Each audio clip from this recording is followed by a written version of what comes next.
السلام عليكم ورحمة الله وبركاته. الحمد لله رب العالمين والصلاة والسلام على أشرف المرسلين سيدنا محمد وعلى آله وصحبه أجمعين. جزاكم الله خيرا for coming to this program. And today we'll be talking about musharaka, which means partnership, as a mode of financing. And in Arabic it means sharing, it means sharika, shirka. In business, it's a joint enterprise in which all partners share profit or loss or profit or liabilities. But the concept of diminishing musharaka is a new concept. So musharaka it's an old arrangement that existed even before Islam. Take for example, مثلا, the agreement that took place between Rasulullah sallallahu alaihi wasallam when he was 25 years old, before he got married with Khadija. So there was an agreement, there was some sort of musharaka between them, and it's called mudaraba or qirad in Arabic, in the Arabic language. So he was the entrepreneur, alayhi salatu wasalam, and she provided the capital, and there was an agreement between them, they share the profit. So it's an old concept, but diminishing musharaka, it's something new, and it is used within the industry, the industry of Islamic finance in modern times. So basically it is a type of partnership where one partner gradually purchases the shares of the other partner. And that's it. It's a mode of financing. Usually it's a client who needs a property, he needs to build a business, he needs some equipment. He goes to a financier, a financial institution, and then he will make an offer of this, musharaka. They come together, they create a joint ownership, and then gradually the client will be buying the shares of the financier or the financial institution. It's a very good mode of financing if it is done properly. So the stages, we have to pay attention to the stages of this financing. Both parties will create a joint ownership in the property or a business. It works in the world of business, whether you want to buy a house for your personal need. The financier allows the client to use the property based on a rental agreement. So the client or the partner or the home buyer in our case, because we are talking about housing, pays the fees for using the share of the financier. This is most of the time, most of the companies are doing it this way, except one company. And by the way, last Friday when we had a halaqa, we had two brothers who came from Toronto, from Ontario. I didn't know that they are planning to attend the halaqa, but both of them work with Manzil. Manzil is a new company. It was founded maybe 6 years ago. And so they requested a meeting. I felt it's fair for you to know this. They requested a meeting after we had the halaqa. And they said, this is their feedback. Okay, this is their feedback, that all the red flags and the issues that I mentioned within murabaha agreement last Friday do not exist in their murabaha agreement. This is their feedback. Check the website. I still have to check their documents. They sent me some documents. Between you and me, I was impressed when I checked their website. I was impressed with their business model. So, but this is different than saying, I'm saying it's halal, go and buy houses from them. I'm not saying this. I'm saying this is their feedback. They said all the issues and the red flags that I mentioned last Friday do not exist within their own murabaha agreement. And when I went to their website, as I said, it's fair for you to know this, you need to know that. I was impressed with their business model, and they don't have this, they don't have rental agreement within this arrangement. Because this arrangement includes 3 agreements, we'll talk about them. They don't have rental agreement, they have partnership and a contract of sale. They start selling their share on a gradual basis to the client. Promise from the client to purchase the units of the equity share of the financier. Here, I said the red flag because the red flag is here, the promise cannot be binding from both parties for the contract of sale. Because we said a binding promise from both parties is equivalent to what? To a legal sale. We said it is equivalent to a legal sale. So you cannot have a binding promise from both parties. But if one party promises to buy, مثلا the client promises to buy the shares of the financier, then this is permissible, and it is permissible to have a binding promise from one side. This is permissible in Sharia.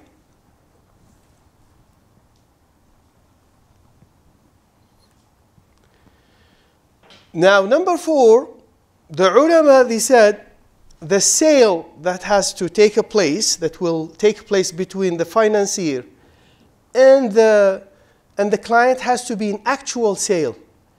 And for a sale, we need an offer and acceptance. And we need a mutual agreement, right? Both of parties need to be satisfied with the arrangement. Now, it is a red flag because some companies, they ask the client to make monthly payments. Part of this monthly payments goes to the rental fees. And the other part is it will be part of the price of the unit or the house. And there is no agreement of sale. It's just an automatic payment, a monthly payment that is made by the client to pay for the contribution of the financier. And there is a problem with that. Inshallah, at the end of this presentation, you will be able to understand why our ulama are talking about these restrictions. Because they are trying to avoid something. So this agreement doesn't become an interest, a mere interest-based arrangement or an interest-based agreement. So this is the problem we are trying to avoid here is riba. And I'll tell you how riba might happen within this arrangement if it is not done properly. Because any benefit, any extra benefit for the lender, when the lender gives a loan, advances a loan to someone else, any extra benefit is a form of riba. And this form of riba could be rental fees if this arrangement is not done properly. So the sale has to be real sale. The sale has to be real. There should be an offer and acceptance, and it should be based on mutual agreement between both parties. What will happen after the client will start paying for the unit or paying for the house? So there should be an adjustment. Every time he makes a contribution towards the price of the house, there should be an adjustment. Because as I said, most of the companies charge rental fees.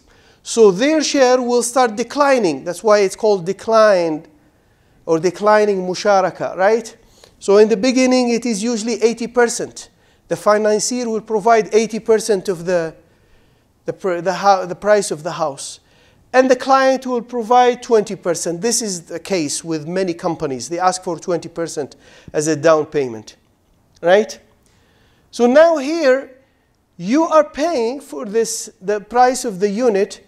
Your share is going up, and the share of the financier is declining.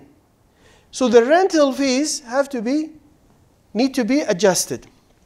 And over the course of the plan, the home buyer will purchase all the units.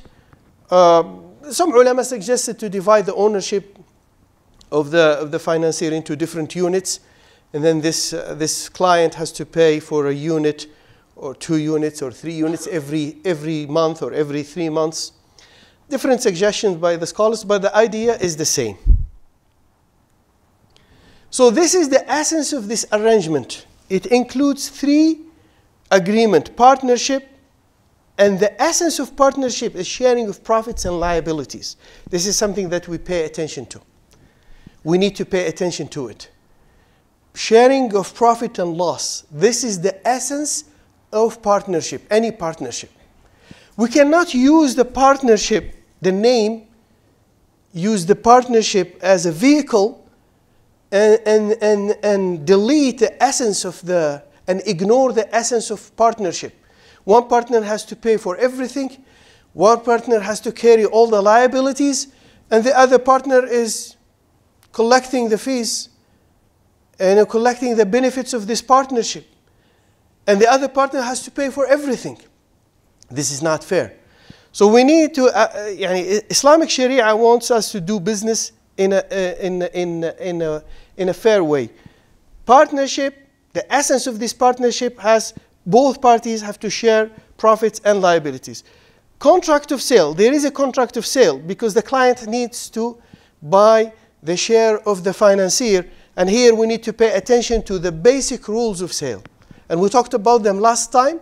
We might talk about some of them today, and one of them that I mentioned now, that a promise from both parties, a binding promise from both parties, it's a real sale.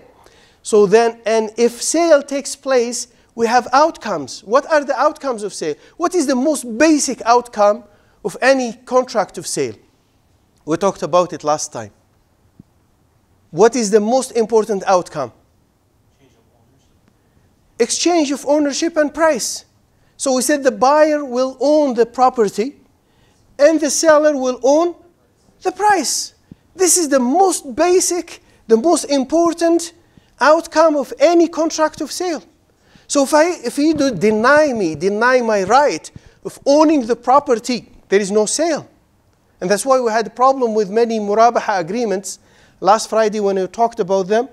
The buyer, the home buyer, is not allowed to have the title right away. He has to wait for 15 years or 20 years to get the title, the land title, which is not fair because he is not an owner. If something happens, crisis happen, and by the way, anything could happen to the housing market.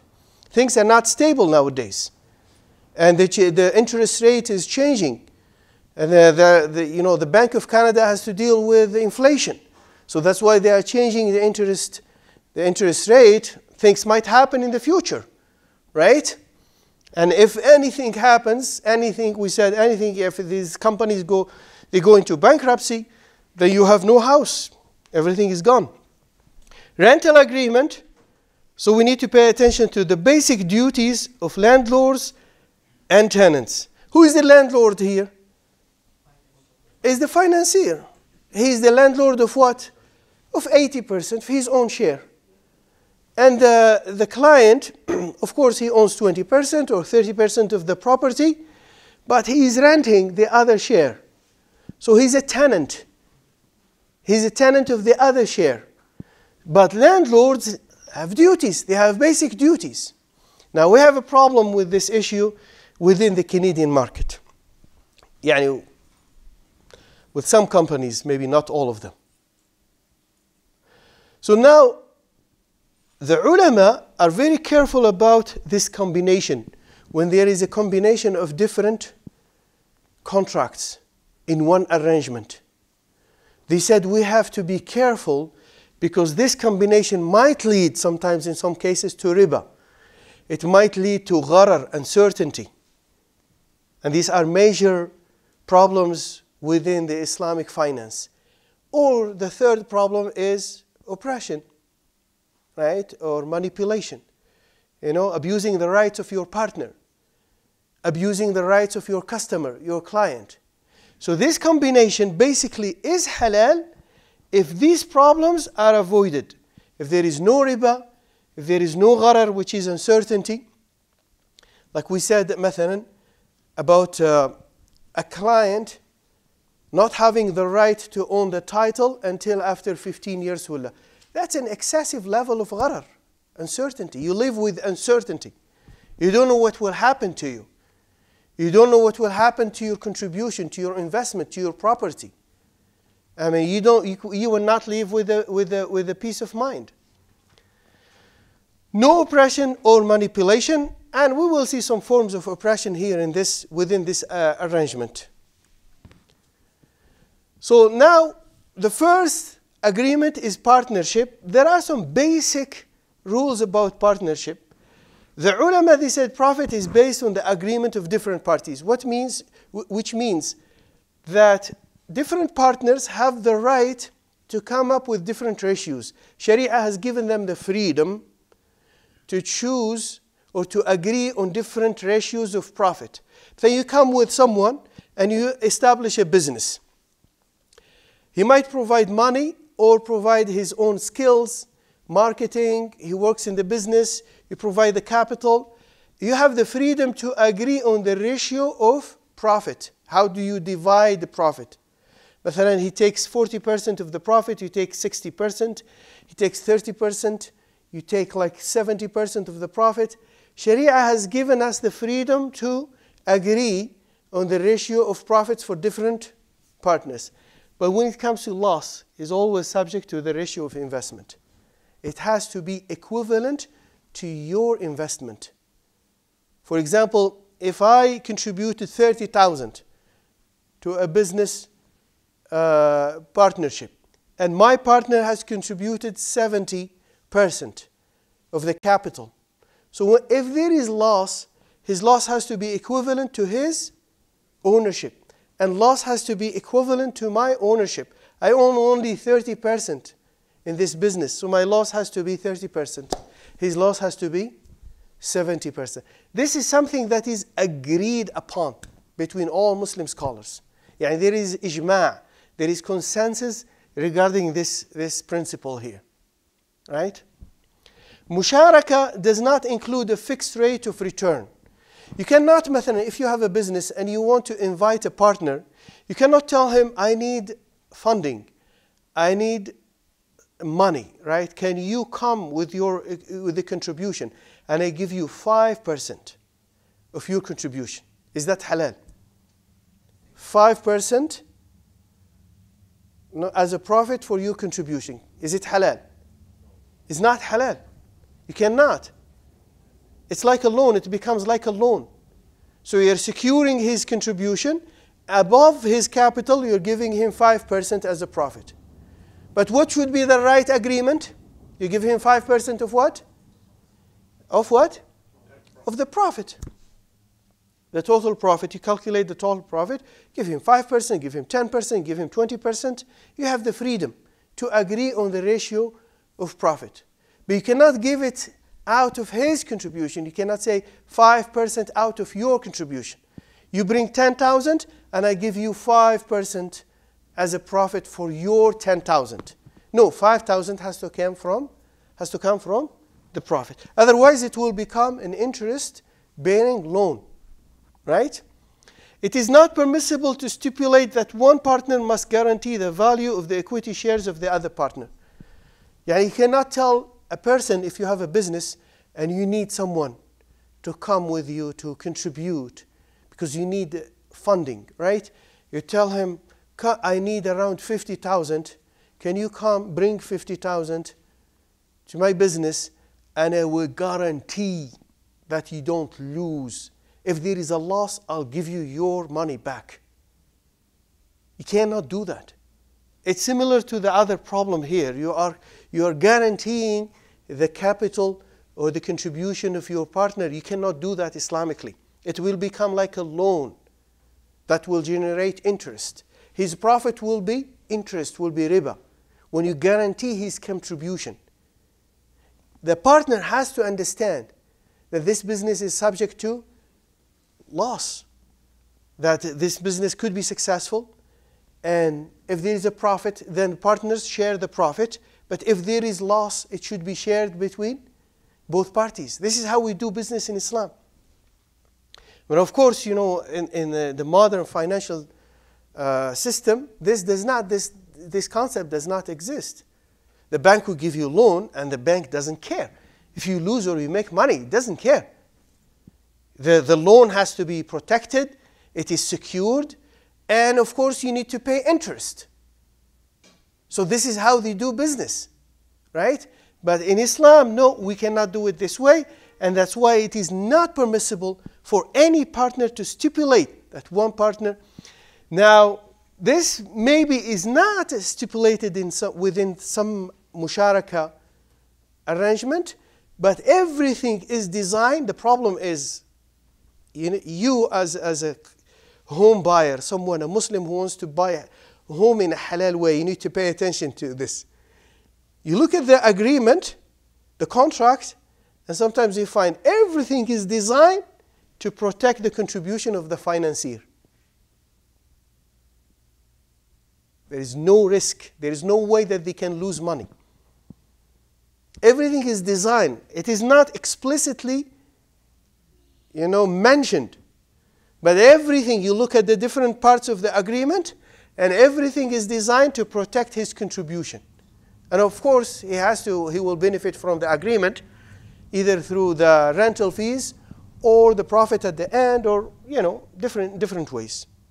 Most of them, they benefit from this arrangement through rental fees. So now, these are statements made by IOFI. And the reason I mentioned IOFI here, because many of these companies, they said, our arrangement, our agreement is approved by IOFI, or it is in line with the guidelines of IOFI. That's why we need to pay attention to the guidelines of IOFI. And they are available. These Sharia standards are available online. I told you this last time, right?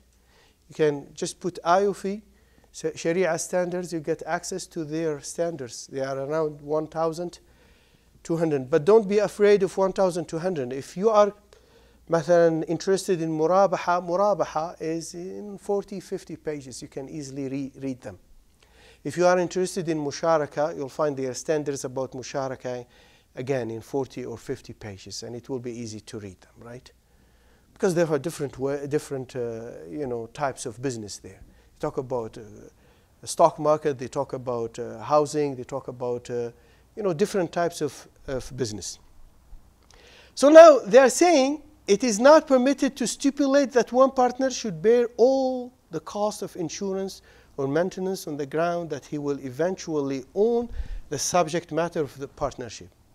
Many of them, they said, our business is in line with the guidelines of IOFI, and they have this actually as a justification. They force the client, some of the companies force the client to pay for all the cost himself. I saw in one agreement that he has to pay for the cost of the inspection in the beginning, the legal fees, all the fees that are related to the acquisition of the house, all the fees. The client has to pay for them. So where is partnership? There is no partnership here. All the liabilities are the responsibility of the client. It's the responsibility of one partner. Here, if you're saying that IOFI our business is in line with the guidelines of IOFI, IOFI is saying this is not permissible. This is not permissible. You cannot force the client to pay for everything: insurance, property tax, maintenance, and all the legal fees and all the related fees, of this transaction. They're saying also, I'm telling you, I'm showing you the page here. And this is the number of the article, 5753 here. It is permissible for one of the partners to give a binding promise, one, not two. One partner to give a binding promise that entitles the other partner to acquire on the basis of sale contract his equity share gradually. So basically, it is permissible for one partner to give a promise, a binding promise, that he will buy the share of the other partner according to the market value or a price agreed upon at the time of acquisition, at the time of sale. So I have, the financier has his own share, 80%. And I need to buy some units of his share, right? Let's say 5% of his share. It has to be based on the market value. So the market might go up, might go down. If it is up, the financier will benefit from the appreciation. If the market is declining and the prices are decreasing, then the client will benefit. This is the fairness of Sharia. This is the justice of Sharia. Or at least, if you want to go with a different price, something you agree about it at the time of when you do a sale contract. So that's why a sale contract has to be separated from partnership. It cannot be automatic agreement, just include it in the monthly payments. Pay me my contribution. Pay for my contribution, which is the value of 80%. It cannot happen this way. That's why they said it is not permissible to it is not permitted to stipulate that the equity share be acquired at their original or face value, original price. مثلا the financier مثلا came up with 200,000 or 300,000. This is his contribution. Some companies, what they do, they ask the client to pay them back this money. What is their profit? What is the source of their profit? نعم? Rent. So they make money from the rental agreement. But they want their money to be secure.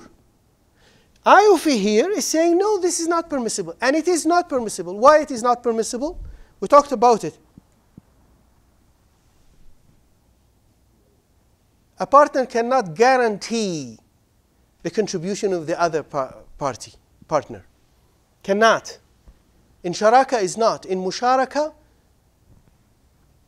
you cannot do it. Otherwise, it will be similar to a loan, an interest-based loan.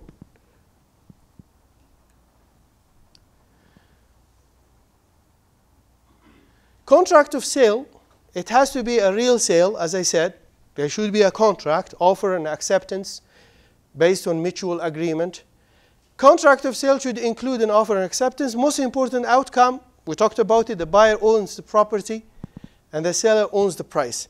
Now, if there is a binding promise from both parties, what will happen? It's like a sale.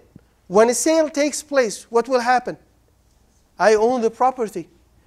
I own the property. If I own the property, then the financier has no right to rent my property to me. It's my property.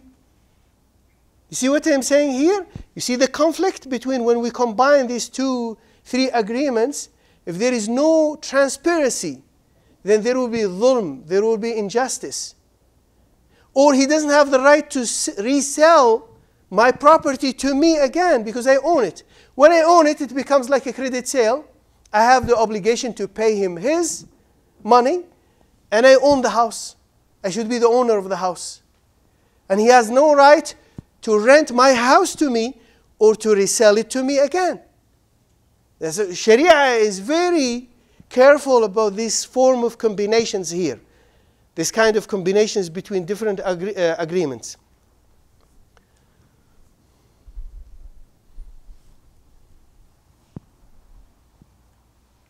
The rental agreement, it is permissible to combine it with a contract of partnership, but every party has to fulfill his duties. And this is something that you need to pay attention to. If they ask you to pay for everything, stay away from this contract. I'm telling you. If they ask you to pay for everything, and they tell you the justification because you are using the house. I mean, if I rent a house from another landlord, the landlord has the duty to pay for it. It's his house. He has to pay for the property tax. He pays for the maintenance. He pays for the insurance. I might pay for the insurance of the, my own stuff, right? In the house. Some companies, they ask for insurance, but not all of them, not all landlords. In Calgary here, based on my experience, most of the landlords, they are the ones who pay for the insurance of their houses. It's their house. They have to insure their house. It's not my problem, right? But when they ask you to pay for everything, then this is a huge red flag. And the rental fees need to be a fair rental price. Of course, this is not a Sharia problem. Yani, as I said, there is no limit for profit. But it could be a form of dhulm. It could be a form of dhulm. I know a brother who wanted to buy a house from a company, and he selected the house.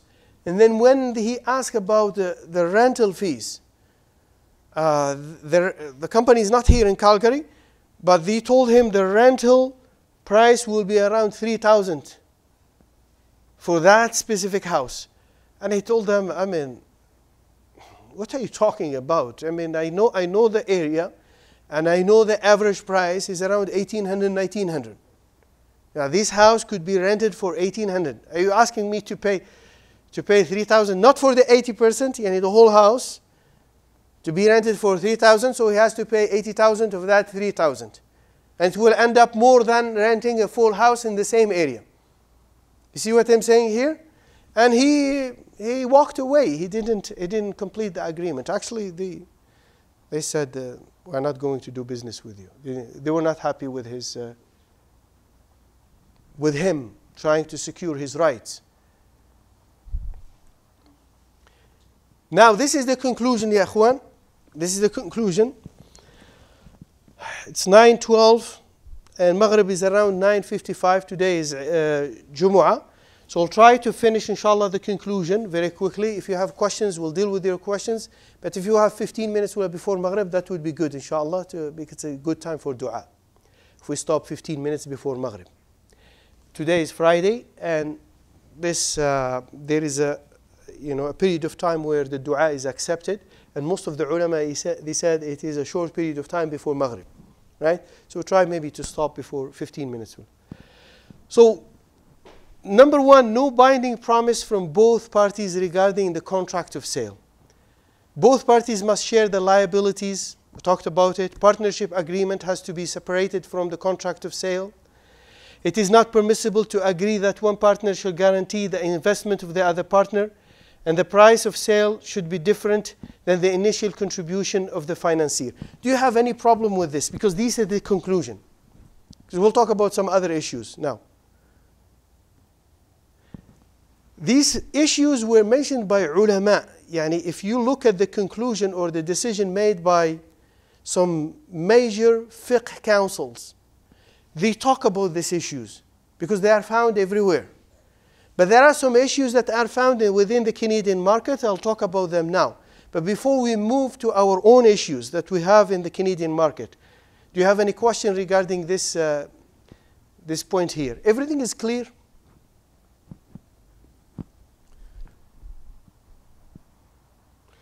So these things, maybe they are not stipulated, clearly stipulated in the contract, but you need to pay attention to the design of the contract. And you find out that sometimes the outcomes will be this. The contract is designed in a way to, as I said, to secure the contribution of the financier, and you have no rights as a client. Now, within the Canadian market, we have these kind of problems. Some companies, maybe two of them, I've looked at the agreement of two companies. They have this problem, number 6 here. And the issue here is there should be no sharing of assumed profit. What is assumed profit here? The client will pay for the he will fully purchase the share of the financier. What should be the outcome? What should be the end result? After you pay, you fully pay for their share. Now, you become the sole owner of the house, right? So now they said, no, let's assess the value of the house in the market. And if there is an appreciation, if there is a profit, like let's say the initial cost was 300,000. But now the value of the house in the market is 500, $500,000. What is the profit? 200,000. But it is not an actual profit because the house was not sold. You still have the subject of this partnership is still in your hand as a property. Because the profit is made after the business is sold or the property is sold or the commodities are sold. Then you say, okay, we have a profit now. We have an actual profit and we should share it. And we have the right to share it. The house is not sold. The house is your property now. You paid for it. But they assume, let's say you say, okay, let's look at the value of the house again in the market. And we need to take 10% from the profit. Do they have the right? They don't have the right to take this 10%. Why? Because the house now is your own, is your ownership. They are not partners anymore. You bought their share. So you are the sole owner of the house. No, you have to pay 10%. We need 10% of this profit. So if it is 200,000, how much you have to pay them? 20,000. So you become, they allow, after you pay them this 20,000 or this 10%, and in some cases 20%, then they allow for the transfer of the title. But Sheikh, isn't it allowed to have the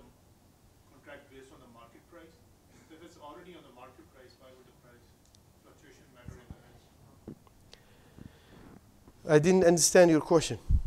So the price could be based on the market price. Yeah. Right? So market price will change Yeah. through the contract. Yeah. So by the end, there will be no difference between the profit at the end. These companies who have this problem, they don't do business with you based on the market price. They want you to pay them back their contribution. You see what I'm saying? So they make money from the rental fees. They don't worry about the market price. They are supposed to look into it. And they are supposed to do a business with you based on the market price. But here at the end, we're not selling to talk about the market price. We're not selling. I'm not selling the house. I bought it from you. I bought your share. And I'm not selling the house. I'm not making profit. You see what I'm saying? Because if you decide to sell the house after 3 years or 4 years, then there you see if you're going to lose money or make money. After 3 years, maybe the market is different. The market price is different. You might lose money after 3 years if you decide to sell it. For market is realized after you sell the commodity or the property. So they don't have the right to imagine or look at the value of the house in the market and say, oh, you made money. I didn't make money. I just bought the house from you. You see what I'm saying here? Do you understand this point? Huh? House based on the current market value or the original purchase value? No, so most of the companies who have they have this arrangement, they don't sell you the house or their share based on the market value. On the Original. They said they want their contribution. You pay them back. And it becomes, there is a danger here. It becomes like a loan. The proper way is to sell it, is to buy it, Based on the market value. This is what IISC said. This is what many scholars said. You buy their units. Let's say their share is 80%. Let's say the value of this 80% is 400,000. They have the right to divide it into 400 units. And the value of every unit is 1,000. Let's say you decide to every month to buy 1 unit from them. So you pay for the rent and you give them an extra 1,000. You acquire 1 unit, right? And it should be based on the market price. It shouldn't be 400,000. Their contribution was 400,000 when we bought the house. But maybe the market price is down now, so I have to buy it. contribution is on a percentage. Pardon? The initial contribution is based on a percentage. It's based on how much they contributed. This is what they want, this company. There are other companies, no. They do it differently, right? There are other companies, they do it differently. Yani they don't, they try to avoid this problem and they do business with you based on the market price. But what I'm saying here, we shouldn't talk about market price at this point. At this point, you, the client, became the sole owner. So they don't have the right to say, let's look at the value of the house in the market again and see how much you made, and then we need 10% of your profit. There's no profit here because I didn't sell the house. What if sell the house? Can they stipulate that? Yeah, if you sell the house and they are still partners, like they own 10%, for example, and you own 90% of the house. You didn't complete the payment of the house, right? They are still partners. Now they have the right to make profit, right? And the profit has to be based on agreement, clear agreement from day one, right? If there is a loss, then it is based on ownership. Let's say you own 90%, you bear 90% of the loss, they bear only 10% of the loss. Is that clear, ya ikhwan? Okay. Now, there is another problem, and this is a huge red flag. A huge red flag. And we need to distinguish between this and what we said last week about murabaha. Be aware of including a third party in the musharaka, like conventional banks or credit unions. So there are at least, I know, 2 companies, they include a third party. Now, last Friday, we said when we talked about murabaha, we don't have problem with the FI, financial institution, if they buy the house from a bank and then they resell it to you through murabaha agreement. We said we shouldn't have a problem with this. It's their business, as long as they resell it to you in a halal way. But here, there is a big problem. Why? You know why? Because these companies, they tell you, you will sign a musharaka agreement with us, with the Muslim company, with the halal company. And then you sign another agreement with the conventional bank. Okay, what is your role here? You're telling me, musharaka, you are my partner. They don't bring funding. The funding is coming from the conventional bank. So what is your role? One company is saying, we are a referral agent. You are a referral agent, يعني you are the middleman. If you are the middleman, if you are the broker, your role is reduced to a middleman, then my agreement is with whom? With a bank. And the bank here, or a credit union, they will not own anything. They are not allowed to own. They will not take a risk of ownership. They will give you a credit. They will give you a loan. Even if they say in the agreement there is no interest. I look at one of the agreements, they said no interest. But they call it a credit facility.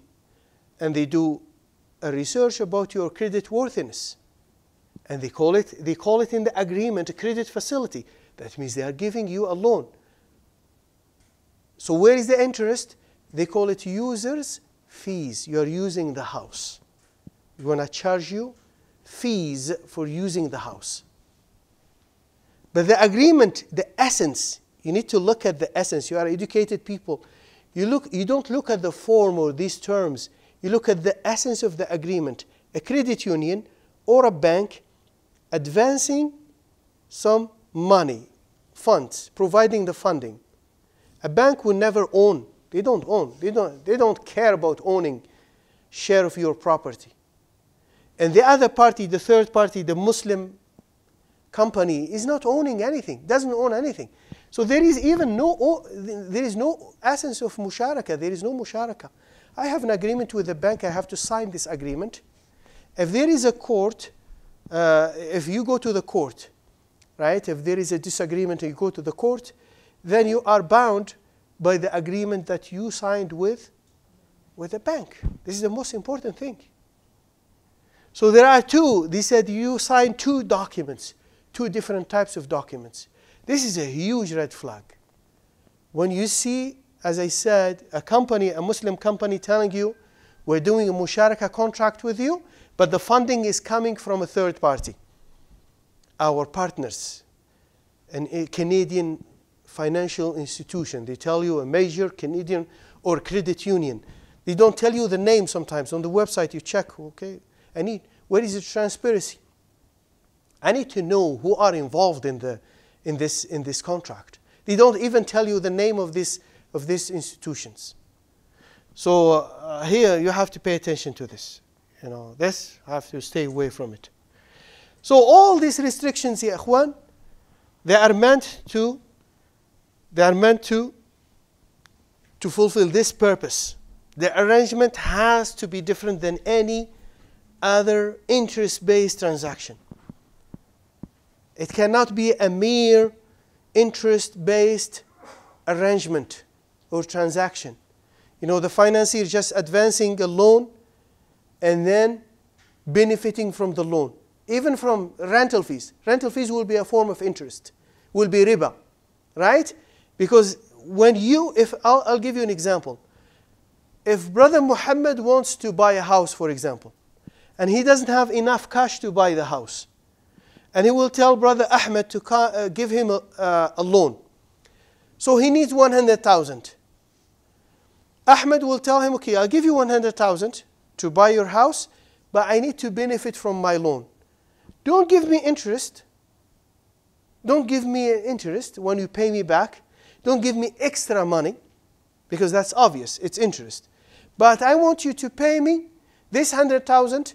You have to see how much is equivalent to 20% مثلا of the property. 20%. Pay me 20% of any rental fees of a similar property. This would be riba or not? It's not riba? Okay, Ahmed is giving you a loan to buy this house. And he tell you, I'm not going to take interest from you, but I want you to pay me, like assume that you are renting this house, and I own 20% of this house. He's not owner, but he contributed. He gave you 100,000 to buy this house. If he tells you, you need to pay me 20% of the rental fees of a similar property, let's say in the area, this house could be rented for 2,000. Naam? That's riba. It's not about fix. He's giving you a loan. He's giving you a loan. He's not allowed to benefit from the loan. It's not about fixed or not fixed. Yeah, if he becomes a partner, let's say, let's buy the house together. And I'll sell you my share, but I want you to pay me for the rental, for renting 20%, my share, for renting my share. That's okay. If you do it in the right way, this is permissible. Actually, this is a good way of financing and owning a house. But we have to do it in the right way. But when he gives you a loan, it's not halal for him to benefit from this loan at all. You just return to him what? They have 100,000. It's qard hasan. A loan in Islam is called qard hasan, is a goodly loan. Any loan in Islam is a goodly loan. You want to make money, you make it in a different way, from a different vehicle, via a different vehicle. Yani you become a partnership, basically partnership. But this is not partnership. So all these restrictions made by the ulama, the purpose of these restrictions is to avoid this problem. So this partnership does not become a vehicle for riba. You see what I'm saying here? Are you able to understand this concept? And this is what IISC said. They said the basis of these standards, if you go and study their standards, they're available online, they said is to avoid this problem. Because this is a new arrangement in the market, diminishing musharaka.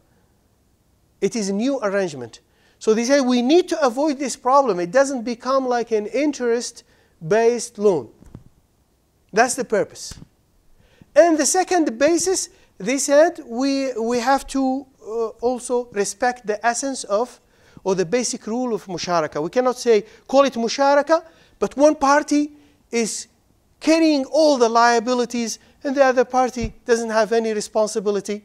MashaAllah, he's enjoying the benefits of the musharaka, right? The rental fees or any other profit, and he's not paying for anything. So they said the rules, the basic rule of musharaka need to be respected. If we call it musharaka, we have to do it on the basis of musharaka. So basically, these are the objective of these restrictions is to make it in a halal way, make it transparent, and it's fair for everyone. It's fair for everyone. Fairness, justice. Yes. طيب, do you have any question? So the mediator that's facilitating the loan from a conventional bank to the house purchaser, what's their synonym? Are they doing riba in this case? That they're facilitating the halal? It is. I mean, I'm amazed. I am confused myself because there are some imams who approved this kind of arrangement. And their names are there. And the halal certification is there on their websites. But I'm not able to understand why these imams would approve something like that. So they're facilitating the riba in this case? Of course. I mean, the conventional bank doesn't own anything. They will give you a loan. Whether they call it credit facility, they call it, there is no musharaka between you and them. They are saying clearly that musharaka contract is between you and the FI, the Islamic financial institution. But where is your musharaka? You're not paying any money. I know 2 cases here in Canada, within the Canadian market. I knew 2 companies who are doing this. And they tell you, you sign a contract of musharaka with us, and you sign another contract with the conventional bank or the credit union. There are some companies who tell you, go and buy the house through conventional agreement, an interest-based agreement, and you sign mortgage document. And then we turn it into an Islamic agreement after 1 week or 2 weeks. Well, there is a company like that. I mean, it's amazing. How people are coming up. Naam. So let's assume the house is 500,000. The FI is bringing 400,000. So from the point of the house, you say the house is 500,000, and you agree on a price, and you're supposed to buy the shares out of the 400,000. Do you base it on the 400,000 or the 400,000 change based on the market price? Yeah, this is what IOFI is saying. This is what some other major fiqh councils saying. Your contract of sale has to be based on the market value or a price that you agree upon at the time of, contracting the sale. So it has to be mutually agreed. Yani you have to be satisfied with the deal. They cannot force you to just pay them back their contribution. It will become like a loan, right? And then they cannot benefit from the loan because they are collecting rental fees. When you have a loan and you have another contract that is serving the loan, then there is a problem in Sharia. You see what I'm saying?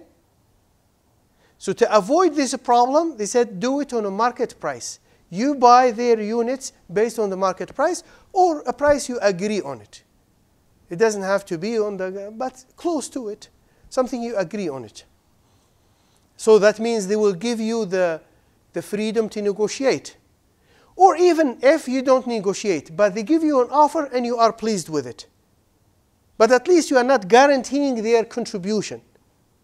I know a company, their rate is similar to the interest rate within conventional banks. But this is their profit. Yeah. Some scholars are saying that it is okay to own a property if it's only for residential purposes, even though it's conventional banks. Okay. Yeah, so this is a famous fatwa that was made in 1999 by an organization in Chicago, another organization in Europe, and one of the mashayikh. There are many mashayikh who refuted this fatwa, and they talked about it. One of them is Dr. Salah Sawi, Sheikh Salah Sawi from AMJA, Assembly of Muslim Jurists of America. And he wrote a book about it in Arabic. It was translated in English. I did 5 lectures about this book, and they are available online. They are on YouTube. They are on our website. It's called Fiqh Debate. I discussed this book long time ago, 6 or 7 years ago. And Sheikh Salah Sawi refuted their fatwa in a very polite manner. And there are ulama منهم مثلا وهب الزحيري, Dr. Wahb al-Zuhairi, some other ulama who were present. They were present during that conference in Chicago, and they were against the conclusion, the final conclusion. Because the final conclusion of that conference says it's halal for us, for Muslims in North America, to buy a house, one house for your family, through a conventional mortgage, right? So Salah Sawi reminded them, Dr. Salah Sawi and some other scholars, that riba is a major sin, and it is similar to consuming khinzir or drinking alcohol. It's a similar sin, and it becomes halal only at time of necessity. A time of necessity. We're facing a darura. When do you face a darura when it comes to housing? When you don't have a shelter. You are in the street with your children. Then this is a darura. Otherwise, if you are able to secure a shelter in a halal way, then you are not facing a darura. How do we secure a shelter in a halal way in this country? Renting. You're not making money. It's not investment. But we are making a different type of investment. We are pleasing Allah subhanahu wa ta'ala and trying to be careful about, doing business in this country. Yes, brother. Yeah, in this same area, what do we advise to the people who try to make the difference between paying riba and receiving it? I think that's one. Okay, there is a difference. The outcome is the same. There are people who, the question the brother is asking is there a difference between paying riba and between charging riba? Between those who consume riba and those who pay riba. There is a difference, but the outcome, the end result is the same. It is a sin, and the sin is the same. And I'll tell you the proof about that. But when it comes to the only difference between these two people, the one who is consuming riba and the one who is paying riba, the one who pays riba might actually, it might be halal for him to pay riba at a time of necessity, when he's facing darura. He doesn't have food. He doesn't have food. He doesn't have money, but he's using his credit card, or he's taking a loan, an interest-based loan, to survive. So it might become halal for this person to pay riba because he's facing a darura, dealing with an extreme hardship. Extreme hardship, right? The other person who is charging riba doesn't have an excuse whatsoever. There is no excuse for someone who has money and he would give a loan to other people and charge them interest. There is a darura here. Do you see any darura here for this person? He's wealthy. This person is wealthy. He has the means. But he wants to make money out of money. This person will never face a darura. There is no way. So that's the difference between these two people. Now when it comes to doing it deliberately, yani paying riba by choice. Now we remember the hadith that is found in Sahih Muslim, in which Rasulullah ﷺ said that Allah has cursed the one who consumes riba, the one who pays riba, and the scribe who writes the contract, and the two witnesses. If you pay attention to it, the two witnesses maybe are not making any financial gain from this contract, right? They're just signing as witnesses. But because they were involved, directly involved in making something haram, a major sin, in creating a major sin, directly involved. If they are not directly involved, like you work in a company, this company dealing with interest, but you work in a different department, and your job is halal. So you're not contributing directly into the making of a sin, then your job should be halal. And this is the case with many people who are working in different companies here in this society and other societies and other communities.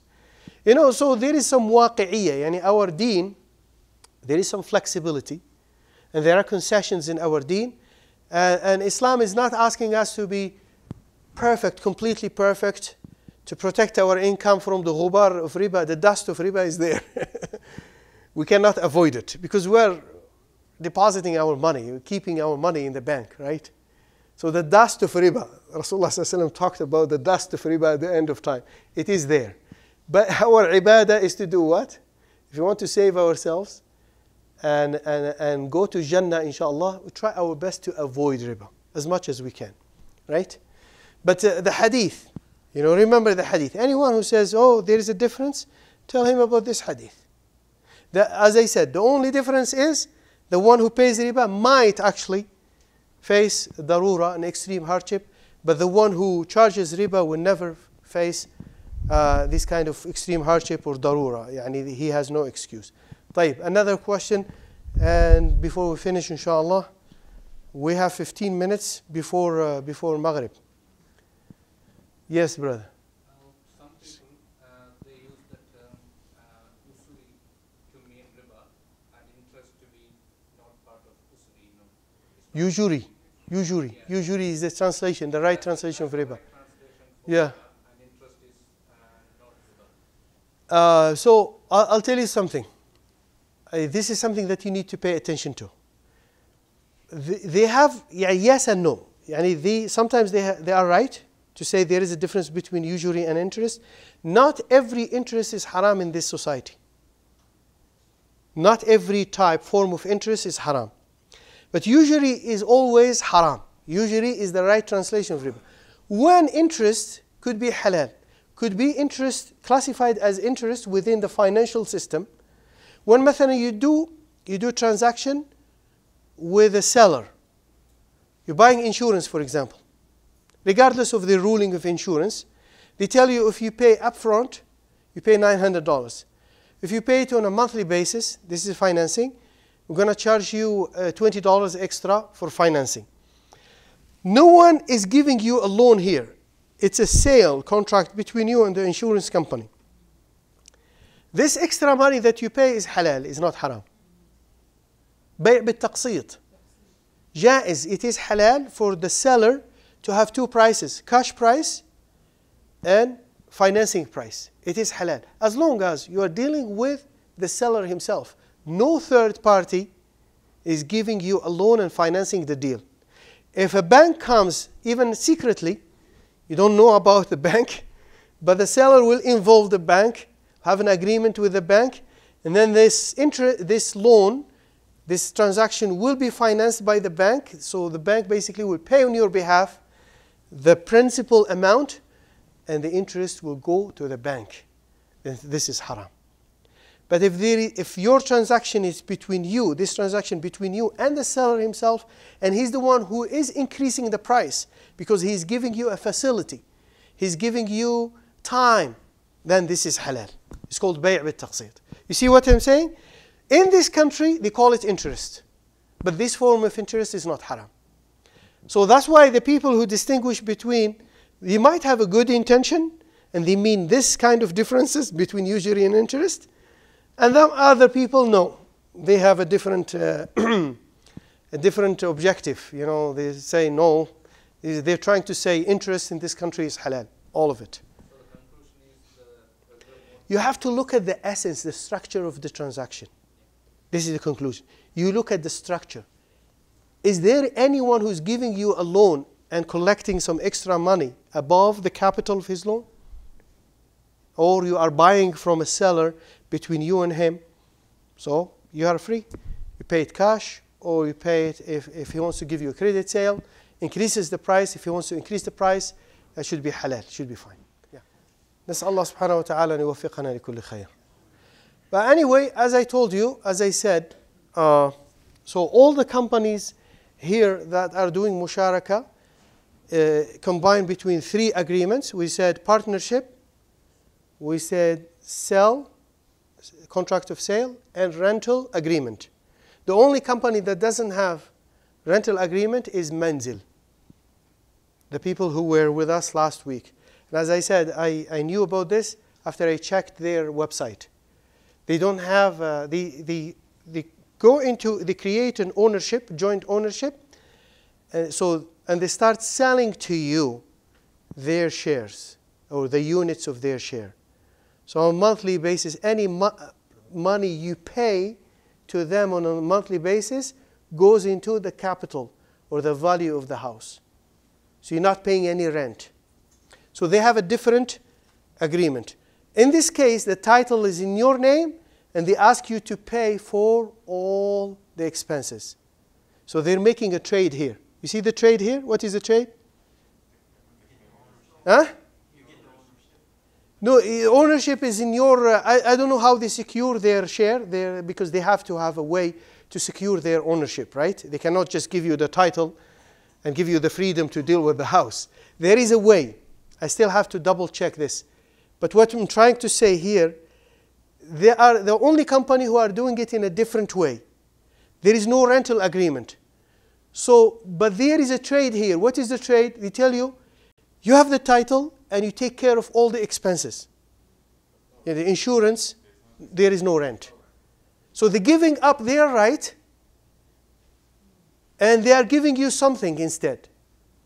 So something that I'm interested, I need to look into it very carefully. When you have a partnership, shouldn't the partner be responsible for all the liabilities? But they're giving up their right. They're not charging you rent. They are saying, you are allowing you to enjoy our share, which is 80% in the beginning, right? For free. But you take care of the expenses. Of course, when their share is decreased, it's only 10%. There is an issue here because you're still paying for everything, but their share is only 10%. So anyway, it's something that I felt it's interesting, and I want you to look into it. The website is available, manzil.ca, right? That's the only company who are not combining between three agreements in one arrangement. They are having only two agreements: partnership and sale. It's something that we need to look into it. For those who are looking to buy a house, you need to do your job, ya ikhwan. Don't come to the masjid and ask for halal or haram. Just tell me yes or no. Don't do it this way. right? So these websites are available. I agree that not all the websites are providing all the necessary information. Sometimes the information that is available on their website is not enough. But try to do your best. If you want to buy a house in a halal way, look into different websites and study their agreements, and inshallah something will happen. Inshallah, we'll reach a conclusion in the future about at least one or two of them. This is what they did in America, in the United States of America. They did a conference with many companies, and now the ulama, AMJA, for example, Assembly of Muslim Jurists of America, they are advising people to buy houses from 2 or 3 companies. They said they're not perfect. They still have some issues. But if you need a house, you can buy at least. They don't have major issues. They still have some issues, but you can. But they're doing business in the state, not in Canada. Right? Naam. What if the buyer misses paying some payments?